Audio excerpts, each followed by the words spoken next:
श्री सिद्धनाथ म्हसवडहून खरसुंडीला कसे आले किंवा खरसुंडीत सिद्धनाथांचं मूळ स्थान कुठं आहे हे माहिती आहे का तुम्हाला? चला तर मग जाणून घेऊयात. खरसुंडीपासून पूर्वेस 2 किलोमीटर अंतरावर कवार ठाणक डोंगरात श्री सिद्धनाथांचं मूळ स्थान आहे. याबाबत आख्यायिका अशी आहे की पूर्वी या परिसरामध्ये चिंचाळे गावचे नयाबा गायकवाड हे सिद्धनाथांचे परमभक्त राहायचे. ते दररोज म्हसवड इथं जाऊन श्रींना अभिषेक करायचे. मात्र काही वर्षांनंतर त्यांना नित्यवारी शक्य होईना. त्यामुळे सिद्धनाथांनी प्रसन्न होऊन नयाबांच्या गावी येण्याचं वचन दिलं.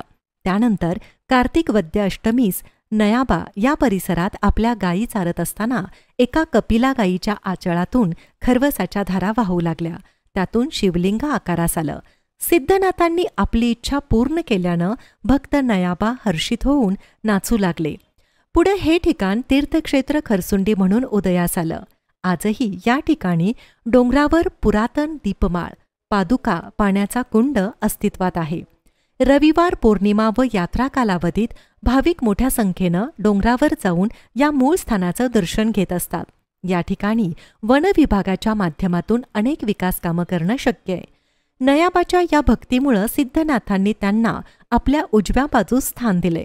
त्या ठिकाणी नयाबांची समाधी असून त्यास नित्य धूपारती व नैवेद्य अर्पण केला जातो. माघ अमावस्या या दिवशी भक्त नयाबा यांची पुण्यतिथी साजरी केली जाते.